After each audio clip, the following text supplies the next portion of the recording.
Assalamualaikum warahmatullahi wabarakatuh. Nama saya Nela Kristina Habibah. Saya dari Prodi BSA. NIM 23210403001. Baiklah, saya akan mempresentasikan matkul ilmu dilala yang bertema 9 teori ilmu semantik modern.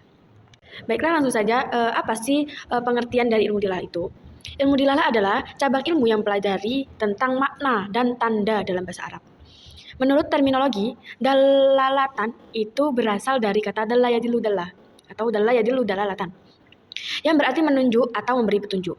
Sedangkan menurut terminologi, ilmu dilalah adalah ilmu yang mempelajari hubungan antara lafadz dan makna serta petunjuk yang ditimbulkan oleh lafadz tersebut terhadap sesuatu yang dimaksud.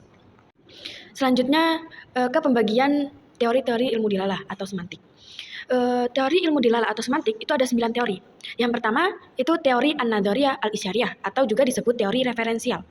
Teori ini juga disebut an-nadhariyah al-ismiyah bi al-makna. Menurut Ogden dan Richard, teori ini merujuk pada segitiga makna. Yang pertama reference atau pikiran dan makna. Yang kedua simbol atau juga disebut bunyi bahasa. Yang ketiga reference atau disebut juga rujukan di alam yang nyata. Teori ini menyatakan bahwa di balik makna yang terlihat jelas dalam sebuah kata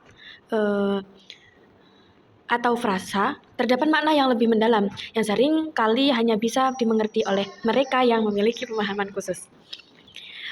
Contohnya, dalam teks tasawuf atau sufisme, kata-kata seperti cahaya atau juga laut tidak hanya merujuk pada objek fisik, seperti cahaya matahari atau laut sebagai unsur alam, tetapi juga bisa memiliki makna lebih dalam, seperti simbol dari pencerahan spiritual atau ketidakterbatasan ilahi.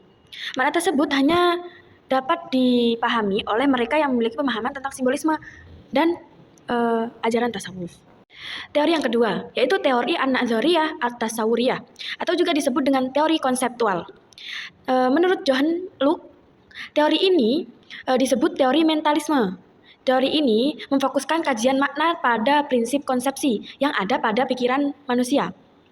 Teori ini juga disebut teori pemikiran karena kata itu menunjuk pada ide yang ada dalam pikiran kita. Tasawur sendiri adalah gambaran mental atau citra yang ada dalam pikiran kita mengenai suatu objek atau fenomena yang disebutkan oleh suatu kata. Contohnya, ketika seseorang mendengar kata pohon, pasti muncul dalam pikiran kita adalah gambaran mental tentang pohon, seperti bentuk batangnya, bentuk daunnya, bentuk cabangnya. Dalam hal ini, makna kata pohon tidak hanya terbatas pada definisi verbalnya, tetapi juga pada gambaran mentalnya atau tasawurnya yang dimiliki oleh orang tersebut tentang objek yang dimaksudkan. Teori yang ketiga, teori an-nazariyah as-sulukiyah atau juga disebut teori kontekstual. Teori ini adalah teori yang memfokuskan kajian makna bahasa sebagai bagian dari perilaku manusia yang merupakan manifestasi dari adanya stimulus dan respon. Teori ini mengkaji makna dalam peristiwa ujaran yang berlangsung pada situasi tertentu. Menurut Charles W., filsuf Amerika, respon yang beragam itu dapat muncul hanya karena adanya stimulus. Pendekatan ini menekankan bahwa perilaku adalah hasil interaksi antara individu dan lingkungan yang lebih dapat diukur melalui stimulus dan respon daripada faktor mental atau emosional. Contohnya, silakan masuk ke dalam bagi tamu yang diperkenankan oleh tuan rumah. Yang nomor 4 yaitu teori an-nazariyah as-siyaqiyah. Teori an-nazariyah as-siyaqiyah itu bisa disebut juga teori atau makna susunan. Teori ini adalah teori semantik yang berasumsi bahwa sistem bahasa itu saling berkaitan satu sama lain di antara unit-unitnya dan selalu mengalami perubahan dan perkembangan. Menurut tokoh Wittgenstein menegaskan bahwa makna suatu kata dipengaruhi oleh 3 konteks. Yang pertama yaitu konteks kebahasaan. Apa sih konteks kebahasaan itu? Konteks kebahasaan berkaitan dengan struktur kata dalam kalimat yang dapat menentukan makna yang berbeda seperti takdim dan takhir. Yang kedua dari konteks emosional. Konteks ini dapat menentukan makna bentuk kata dan strukturnya dari segi kuat dan lemahnya muatan emosional. Yang ketiga yaitu konteks situasi dan konteks sosiokultural. Teori ini adalah konteks eksternal yang membuat suatu kata berubah maknanya karena adanya perubahan situasi. Adapun konteks kultural adalah nilai-nilai sosial.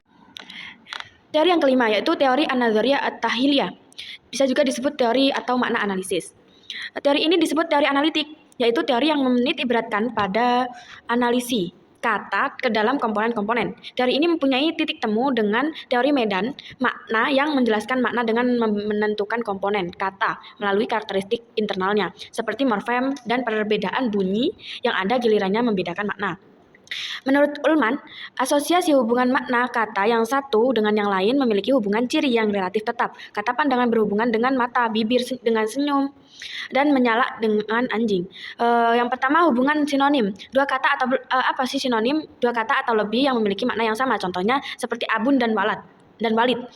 Maknanya sama-sama ayah. Yang kedua hubungan hiponimi. Kata umum yang mencakup kata-kata khusus dengan makna mirip. Contohnya seperti insanun dengan amrun atau khalidun dengan ahmadun. Yang ketiga hubungan bagian keseluruhan. Maksudnya kata yang menunjukkan bagian dari sesuatu dengan kata yang menunjukkan keseluruhan. Seperti contoh al-yadu dan al-jismu. Yang keenam teori an-nazariyah atau Lydia. Bisa juga disebut teori atau makna turunan. Menurut Chomsky menyatakan bahwa struktur kalimat yang terlihat rumit dapat terbentuk melalui penerapan aturan-aturan gramatikal dasar. Lebih rinci, struktur pohon sintaksis muncul sebagai hasil dari penerapan aturan-aturan gramatikal yang terdapat dalam pikiran manusia. Contohnya seperti kalimat anak itu membaca buku yang dapat kita pahami sebagai hasil dari suatu proses pembentukan yang melibatkan elemen-elemen seperti subjek, predikat, dan objek yang kemudian membentuk makna yang utuh. Teori yang ketujuh, teori an-nazariyah al-wad'iyah wal mantikiyah. Teori ini disebut dengan teori atau makna wilayah. Menurut tokoh yang bernama Cili, makna suatu pernyataan adalah kesesuaiannya dengan fakta sehingga menunjukkan kebenaran pernyataan itu dalam situasi empiris. Oleh karena itu, Cili juga menetapkan 3 kriteria untuk menentukan makna. Yang pertama, melalui isyarat atau referensi terhadap benda atau yang dinamai yang ada di luar pikiran. Yang kedua, kesepadanan atau sinonim, khususnya untuk kata-kata yang mengandung arti empiris seperti pintu, pohon, dan sebagainya. Yang ketiga yaitu penggunaan konteks kebahasaan, khususnya untuk kata-kata yang tidak mempunyai referensi situasionalnya, seperti contoh al-annu, azanu, nin, itu. Teori yang kedelapan yaitu teori an-nazariyah al-barazmatiyah. Teori ini disebut juga teori atau makna gramatikal. Teori ini berfokus pada makna bahasa dalam konteks penggunaannya dalam situasi tertentu dan menekankan pentingnya hubungan antara kata-kata, kalimat, dan konteks sosial atau komunikasi. Dalam teori ini, makna bukan hanya tergantung pada struktur kata atau kalimat, tetapi juga pada bagaimana pesan diterima, dipahami, dan digunakan dalam situasi tertentu. Contohnya seperti, ini sangat panas di luar. Kalimat ini bisa menjadi ekspresi literal tentang cuaca, tetapi dalam konteks percakapan antara dua orang, bisa juga menjadi cara halus untuk menyarankan agar mereka masuk ke dalam ruangan atau melakukan sesuatu yang lain. Teori yang ke-9, yang terakhir, teori an-nazariyah al-mulkuwain. Teori ini berfokus pada pendekatan analitis terhadap fenomena atau objek tertentu yang memandang bahwa suatu sistem atau objek terdiri dari komponen-komponen yang saling terikat dan saling mempengaruhi dalam membentuk suatu kesatuan yang utuh. Dalam teori ini, fenomena atau objek dianggap sebagai gabungan dari elemen-elemen yang yang terhubung dan membentuk suatu pola atau struktur yang kompleks. Teori ini lebih berfokus pada kompleksitas interaksi antar komponen elemen dalam suatu sistem yang menghasilkan fenomena baru yang tidak dapat dijelaskan hanya dengan menganalisis elemen-elemen terpisah. Secara lebih luas, teori ini memandang bahwa dalam setiap sistem, seperti masyarakat, individu, atau bahasa, setiap elemen atau bagian mempengaruhi dan membentuk bagian lainnya, sehingga memunculkan pola atau hasil yang lebih besar. Sekian dari saya, apabila terdapat salah kata, mohon dimaafkan. Terima kasih. Wassalamualaikum warahmatullahi wabarakatuh.